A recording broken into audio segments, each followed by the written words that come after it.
आकाशवाणी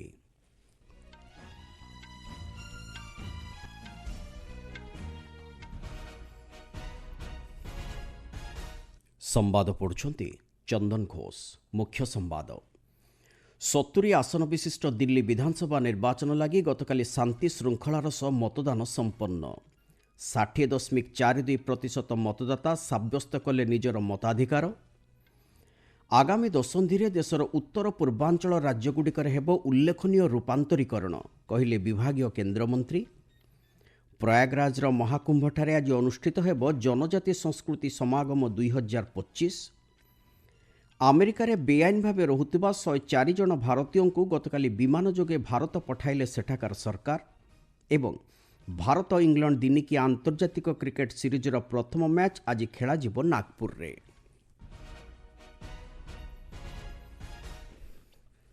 सत्तरी आसन विशिष्ट दिल्ली विधानसभा निर्वाचन लगी गतकाली शांति श्रृंखलार सह मतदान संपन्न होइछि। हाराहारी 60.42% मतदाता এই अवसर निजर गणतांत्रिक मताधिकार साब्यस्त करिसेंति। उत्तर पूर्व दिल्ली जिल्ला रे सर्वाधिक 66.25% मतदान होइछि। सेहिभଳି साहादारा जिल्ला रे 63.94%, उत्तर पश्चिम दिल्ली रे 60.7% एवं उत्तर दिल्ली रे 59.55% मताधिकार साब्यस्त होइछि। एहा छडा दक्षिण पूर्व दिल्ली रे सर्वनिम्न 56.16% मतदान होइछि बोली जणा पड़िछि।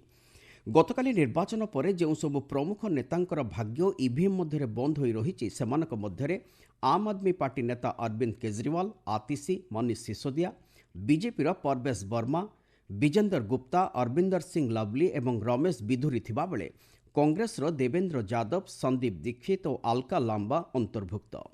ए निर्वाचन में मोट 659 जन प्रार्थी प्रतिद्वंदिता करुथिले। 1,56,00,000 अधिक मतदाता गतकाली 13,700 ऊर्ध्व बूथ प्रतिष्ठा करा जायथिला। निर्वाचन को शांति श्रृंखला तथा अबाध और निरपेक्षतार सह संपन्न करने लगी जातीय राजधानी रे निर्वाचन आयोग पक्षरु व्यापक सुरक्षा व्यवस्था ग्रहण करा जायथिला। निर्वाचन समय अर्थबल व्यवहार करने दिगरे शून्य सहनशीलता नीति कार्यकारी करा जाय आवश्यक पदक्षेप निया जायछि। गत मास 7 तारिख दिन दिल्ली निर्वाचन संपर्क में आयोग पक्षरु घोषणा हेबा परठारु गतकाली पर्यंत विभिन्न स्थान में चढ़ाऊ करा जाय प्राय 236 कोटी नगद टंका जबत करा जायछि। आसंता शनिवार दिन भोट गणति कराजिबो। एथिसहित गतकाली उत्तर प्रदेश मिल्कीपुर एवं तामिलनाडुर इरोड पूर्व विधानसभा आसन लगी मध्य उपनिर्वाचन अनुष्ठित हो जायछि। मिल्कीपुर रे प्राय 65.35% एवं इरोड पूर्व रे प्राय 67.97% मतदाता मतदान करिसेंति। आगामी दशंधि देशर उत्तर पूर्वांचल राज्यगुड़िक एक उल्लेखनीय रूपांतरीकरण यात्रा सामिल हेबे बोली विभागीय केन्द्रमंत्री ज्योतिरादित्य सिंधिया मत व्यक्त करिसेंति। गतकाली चेन्नई ठारे एक समारोह से कहिसेंति एही रूपांतरीकरण द्वारा समग्र विश्वर द्रुत अभिवृद्धि हासिल दिगरे एही राज्यगुड़िक सहायक होई परिबे। संपृक्त अंचल में अर्थनैतिक सुजोग सृष्टि करने उद्देश्य केंद्र सरकार दूरदृष्टि संपन्न अनेक प्रकल्पर कार्यकारी करिसेंति बोली श्री सिंधिया कहिसेंति। से कहिसेंति उत्तर पूर्वांचल राज्यगुड़िक उपरे बीजेपी नेतृत्वाधीन केंद्र सरकार पक्षरु प्राथमिकता देई कार्य करने सहित प्राय 10 वर्ष मध्य सेठारे रेल, सड़क और वायुसेवार आधुनिकीकरण कराजिबा सह मौलिक ढांचागत सुविधा प्रदान करा जायछि। वैदेशिक व्यापार मंत्री डॉक्टर एस जयशंकर गतकाली इजिप्टर प्रतिपक्ष डॉक्टर बी आब्देलाती सहित टेलीफोन जोगे विभिन्न गुरुत्वपूर्ण प्रसंग में आलोचना करिसेंति।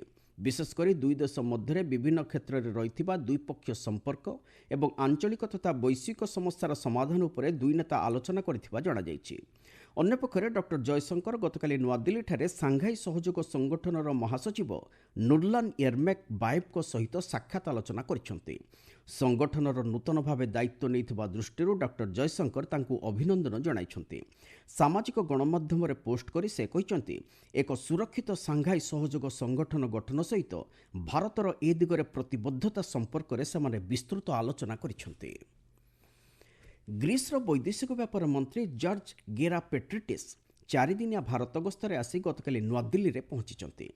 ଏହି ଗସ୍ତ ଅବସରରେ ଶ୍ରୀ ଗେରା ପେଟ୍ରିଟିସ୍ ତାଙ୍କର ଭାରତୀୟ ପ୍ରତିପକ୍ଷ ଡକ୍ଟର ଏସ୍ ଜୟଶଙ୍କରଙ୍କ ସହିତ ବିଭିନ୍ନ ଗୁରୁତ୍ୱପୂର୍ଣ୍ଣ ପ୍ରସଙ୍ଗରେ ଆଲୋଚନା କରିବେ।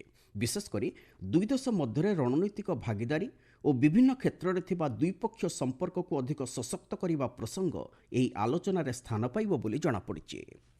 ଆପଣମାନେ ସମ୍ବାଦ ଶୁଣୁଛନ୍ତି ଆକାଶବାଣୀରୁ। ଚଳିତ କେନ୍ଦ୍ର ବଜେଟ୍ରେ ଗୁଜରାଟ ଲାଗି ରେଳବାଇ ବାବଦରେ 17,155 କୋଟି ଟଙ୍କା ବ୍ୟୟବରାଦ କରାଯାଇଥିବା ଦୃଷ୍ଟିରୁ ସ୍ୱରାଷ୍ଟ୍ରମନ୍ତ୍ରୀ ଅମିତ ଶାହା ପ୍ରଧାନମନ୍ତ୍ରୀ ନରେନ୍ଦ୍ର ମୋଦି ଓ ଅର୍ଥମନ୍ତ୍ରୀ ନିର୍ମଳା ସୀତାରମଣଙ୍କ ପ୍ରତି କୃତଜ୍ଞତା ଜଣାଇଛନ୍ତି। ସାମାଜିକ ଗଣମାଧ୍ୟମରେ ଏକ ପୋଷ୍ଟ କରି ଶ୍ରୀ ଶାହା କହିଛନ୍ତି, ପ୍ରଧାନମନ୍ତ୍ରୀ ଶ୍ରୀ ମୋଦିଙ୍କ ନେତୃତ୍ୱରେ ଗୁଜରାଟ ସମେତ ସମଗ୍ର ଦେଶରେ ରେଳ ସମ୍ପ୍ରସାରଣ ଓ ବିକାଶ ଦିଗରେ ଏକ ସ୍ୱର୍ଣ୍ଣିମ ଅଧ୍ୟାୟ ସୃଷ୍ଟି ହୋଇଛି। କେନ୍ଦ୍ର ବଜେଟ୍ 2025-26 ଏହି ପ୍ରକ୍ରିୟାକୁ ଅଧିକ ତ୍ୱରାନ୍ୱିତ କରିବ। ରେଳବାଇ କ୍ଷେତ୍ରର ବିକାଶ ହୋଇପାରିଲେ ବାଣିଜ୍ୟ, ଶିଳ୍ପ, ଗମନାଗମନ ତଥା ନିଯୁକ୍ତି କ୍ଷେତ୍ରରେ ଉଲ୍ଲେଖନୀୟ ଉନ୍ନତି ଆସିପାରିବ ବୋଲି ଶ୍ରୀ ଶାହା ମତବ୍ୟକ୍ତ କରିଛନ୍ତି। ପ୍ରୟାଗରାଜର ମହାକୁମ୍ଭଠାରେ ଆଜି ଜନଜାତି ସଂସ୍କୃତି ସମାଗମ 2025 ଅନୁଷ୍ଠିତ ହେବ। ଏହି ଅବସରରେ ଦେଶବ୍ୟାପୀ 15,000ରୁ ଉର୍ଦ୍ଧ୍ୱ ଜନଜାତି ବର୍ଗ ବ୍ୟକ୍ତି ସେଠାରେ ବୁଡ଼ ପକାଇବାର କାର୍ଯ୍ୟକ୍ରମ ରହିଛି। ଏ ସମ୍ପର୍କରେ ଆମ ସମ୍ବାଦଦାତା ଦେଇଥିବା ସୂଚନା ଅନୁଯାୟୀ ଜନଜାତି ସମ୍ପ୍ରଦାୟର ପରମ୍ପରା ଓ ସଂସ୍କୃତିକୁ ସୁରକ୍ଷା ଦେବା ଉଦ୍ଦେଶ୍ୟରେ ସମସ୍ତେ ସେଠାରେ ଏହି ଅବସରରେ ପ୍ରତିଜ୍ଞାବଦ୍ଧ ହେବେ। ବିର୍ସା ମୁଣ୍ଡାଙ୍କର 150ତମ ଜୟନ୍ତୀକୁ ସ୍ମରଣୀୟ କରିବା ଉଦ୍ଦେଶ୍ୟରେ 2025କୁ ଜନଜାତି ଗୌରବ ବର୍ଷ ଭାବେ ଘୋଷଣା କରାଯାଇଛି। ଏହି ସମାଗମ ଅବସରରେ ଆଜି ମହାକୁମ୍ଭଠାରେ ଏକ ଯୁବ କୁମ୍ଭ ଅନୁଷ୍ଠିତ ହେବ। କେନ୍ଦ୍ର ଆଦିବାସୀ ବ୍ୟାପାର ରାଷ୍ଟ୍ରମନ୍ତ୍ରୀ ଦୁର୍ଗା ଦାସ ଉଇକେ ଏହି କୁମ୍ଭକୁ ଉଦ୍ଘାଟନ କରିବାର କାର୍ଯ୍ୟସୂଚୀ ରହିଛି। ଏଥିରେ ବିଭିନ୍ନ କ୍ଷେତ୍ରରେ ଉଲ୍ଲେଖନୀୟ କାର୍ଯ୍ୟ କରିଥିବା ବିଭିନ୍ନ ରାଜ୍ୟର ଜନଜାତି ସମ୍ପ୍ରଦାୟର 25 ଜଣ ଯୁବକ ଯୁବତୀଙ୍କୁ ପୁରସ୍କୃତ କରାଯିବ। ଏହାଛଡ଼ା ସେଠାରେ ଜନଜାତି ସମାଜ ଏବଂ ଏହାର କଳା ସଂସ୍କୃତି ସମ୍ପର୍କିତ ଏକ ପ୍ରଦର୍ଶନୀର ମଧ୍ୟ ଆୟୋଜନ କରାଯାଇଛି ବୋଲି ଆମ ସମ୍ବାଦଦାତା ଜଣାଇଛନ୍ତି। ଯୁକ୍ତରାଷ୍ଟ୍ର ଆମେରିକାରେ ବେଆଇନ ଭାବେ ରହୁଥିବା 104 ଜଣ ଭାରତୀୟଙ୍କୁ ଗତକାଲି ସେଠାକାର ସରକାର ଏକ ବିମାନ ଯୋଗେ ଭାରତ ପଠାଇ ଦେଇଛନ୍ତି। ମିଳିଥିବା ସୂଚନା ଅନୁଯାୟୀ ଏହି ବିମାନରେ ଭାରତ ଫେରିଥିବା ଯାତ୍ରୀଙ୍କ ମଧ୍ୟରେ 30 ଜଣ ପଞ୍ଜାବର ହୋଇଥିବା ବେଳେ ଅନ୍ୟମାନେ ଚଣ୍ଡିଗଡ଼, ହରିୟାଣା, ଗୁଜରାଟ, ମହାରାଷ୍ଟ୍ର ଓ ଉତ୍ତରପ୍ରଦେଶର ହୋଇଥିବା ଜଣାପଡ଼ିଛି। ଏହି ବିମାନ ଗତକାଲି ପଞ୍ଜାବର ଅମୃତସର ସ୍ଥିତ ଶ୍ରୀ ଗୁରୁ ରାମଦାସଜୀ ଆନ୍ତର୍ଜାତିକ ବିମାନ ବନ୍ଦରରେ ପହଞ୍ଚିବା ପରେ ପ୍ରଶାସନ ପକ୍ଷରୁ ଯାତ୍ରୀମାନଙ୍କ ନଥିପତ୍ର ଯାଞ୍ଚ କରାଯାଇ ସେମାନଙ୍କୁ ନିଜ ନିଜ ଘରକୁ ପଠାଇବାର ବ୍ୟବସ୍ଥା କରାଯାଇଥିଲା। ଅନ୍ୟପକ୍ଷରେ ଗତକାଲି ଆମେରିକାରୁ ଦେଶାନ୍ତର କରାଯାଇଥିବା ଏହି ଯାତ୍ରୀମାନଙ୍କ ହାତରେ ଓ ଗୋଡ଼ରେ ଚେନ୍ ବନ୍ଧାଯାଇ ଭାରତ ପଠାଯାଇଥିବା ସମ୍ପର୍କିତ ଏକ ଖବରକୁ କେନ୍ଦ୍ର ସରକାରଙ୍କ ପତ୍ର ସୂଚନା କାର୍ଯ୍ୟାଳୟ ପିଆଇବିର ତଥ୍ୟ ଯାଞ୍ଚ ୟୁନିଟ୍ ଖଣ୍ଡନ କରିଛି। ଫ୍ରାନ୍ସର ସଂସଦରେ ସରକାରଙ୍କ ବିରୁଦ୍ଧରେ ଆସିଥିବା ଅନାସ୍ଥା ପ୍ରସ୍ତାବଟି କାଟ୍ ଖାଇଯାଇଛି। 2025 ଲାଗି ଦେଶର ବଜେଟ୍କୁ ସଂସଦର ବିନା ଅନୁମୋଦନରେ ପ୍ରଧାନମନ୍ତ୍ରୀ ଫ୍ରାଙ୍କୋଇସ୍ ବୋରାଓ ନିଜର ସ୍ୱତନ୍ତ୍ର ଗଣତାନ୍ତ୍ରିକ କ୍ଷମତା ଦ୍ୱାରା ମଞ୍ଜୁର କରାଇବାକୁ ନେଇ ଏହି ଅନାସ୍ଥା ପ୍ରସ୍ତାବ ଆଗତ କରାଯାଇଥିଲା। ଏହି ଅନାସ୍ଥା ପ୍ରସ୍ତାବରେ ବିଜୟୀ ହେବା ପରେ ସରକାର ଏହି ବଜେଟ୍କୁ କାର୍ଯ୍ୟକାରୀ କରିବାରେ କୌଣସି ଆଇନଗତ ବାଧା ନାହିଁ ବୋଲି ଜଣାପଡ଼ିଛି। ରାଜକୁମାର ରହିମ ଆଲ୍ ହୁସାଇନିଙ୍କୁ ଇସ୍ମାଇଲ ମୁସଲିମ ସମ୍ପ୍ରଦାୟର ନୂତନ ଆଗା ଖାଁ ତଥା ଆଧ୍ୟାତ୍ମିକ ନେତା ଭାବେ ଘୋଷଣା କରାଯାଇଛି। ତାଙ୍କର ପିତା ଆଗା ଖାଁ ପଞ୍ଚମଙ୍କର ଇଚ୍ଛା ଅନୁଯାୟୀ 53 ବର୍ଷ ବୟସ୍କ ରାଜକୁମାର ରହିମଙ୍କୁ ଇସ୍ମାଇଲ ମୁସଲମାନ ସମ୍ପ୍ରଦାୟର 50ତମ ଇମାମ ଭାବେ ମନୋନୀତ କରାଯାଇଛି।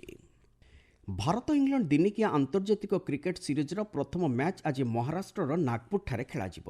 ସ୍ଥାନୀୟ ବିଦର୍ଭ କ୍ରିକେଟ ଆସୋସିଏସନ ଷ୍ଟାଡିୟମରେ ଏହି ଦିବାରାତ୍ର ମ୍ୟାଚ୍ ଅପରାହ୍ନ 1:30ରୁ ଆରମ୍ଭ ହେବ। ରୋହିତ ଶର୍ମା ଭାରତୀୟ ଦଳର ଅଧିନାୟକ ହୋଇଥିବା ବେଳେ ବିରାଟ କୋହଲି ଦଳକୁ ପ୍ରତ୍ୟାବର୍ତ୍ତନ କରିଛନ୍ତି। ସେହିଭଳି ବରୁଣ ଚକ୍ରବର୍ତ୍ତୀଙ୍କୁ ମଧ୍ୟ ଭାରତୀୟ ଦଳରେ ସାମିଲ କରାଯାଇଛି। ଇଂଲଣ୍ଡ ଦଳର ନେତୃତ୍ୱ ନେଉଛନ୍ତି ଜୋସ୍ ବଟଲର। ଏହି ସିରିଜର ଦ୍ୱିତୀୟ ମ୍ୟାଚ୍ ଆସନ୍ତା ରବିବାର ଦିନ କଟକର ବାରବାଟୀ ଷ୍ଟାଡିୟମରେ ଅନୁଷ୍ଠିତ ହେବାକୁ ଥିବାବେଳେ ତୃତୀୟ ତଥା ଅନ୍ତିମ ମ୍ୟାଚ୍ ଆସନ୍ତା 12 ତାରିଖ ଦିନ ଅହମ୍ମଦାବାଦରେ ଖେଳାଯିବ। ଦୁଇ ଦେଶ ମଧ୍ୟରେ ସମ୍ପ୍ରତି ଶେଷ ହୋଇଥିବା 5 ମ୍ୟାଚ୍ ବିଶିଷ୍ଟ T20 ଆନ୍ତର୍ଜାତିକ କ୍ରିକେଟ ସିରିଜରେ ଭାରତ 4-1ରେ ବିଜୟୀ ହୋଇଛି। ବିଶ୍ୱ ଟେବୁଲ ଟେନିସ୍ ସିଙ୍ଗାପୁର ସ୍ମାସ୍ର ପୁରୁଷ ଡବଲ୍ସ ବର୍ଗରେ ଭାରତୀୟ ଯୋଡ଼ି ମାନବ ଠାକର ଓ ମନୁ ଶାହା ଆଜି କ୍ୱାର୍ଟର ଫାଇନାଲ ଖେଳିବେ। ଏହି ଯୋଡ଼ି ଫ୍ରାନ୍ସର ଫ୍ଲୋରିଆନ୍ ବୋରାସୌତ୍ ଓ ଇଷ୍ଟେବାନ ଡୋର୍ଙ୍କ ଯୋଡ଼ିକୁ ଆଜି ଭାରତୀୟ ସମୟ ଅପରାହ୍ନ 3:30ରେ ଭେଟିବେ। ମୁଖ୍ୟ ସମ୍ବାଦଗୁଡ଼ିକ ପୁଣି ଥରେ। 70 ଆସନ ବିଶିଷ୍ଟ ଦିଲ୍ଲୀ ବିଧାନସଭା ନିର୍ବାଚନ ଲାଗି ଗତକାଲି ଶାନ୍ତି ଶୃଙ୍ଖଳାର ସହ ମତଦାନ ସମ୍ପନ୍ନ।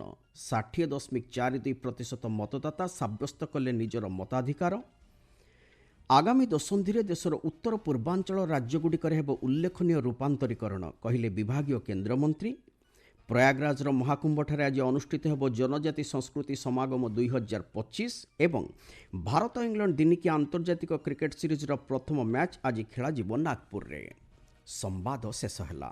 ଅଧିକ ସମ୍ବାଦ ପାଇଁ ଆପଣମାନେ newsonair.gov.in ୱେବସାଇଟ୍ ଏବଂ ନ୍ୟୁଜ୍ ଅନ୍ ଏୟାର ଆପ୍ରେ ଲଗ୍ଇନ୍ କରିପାରିବେ।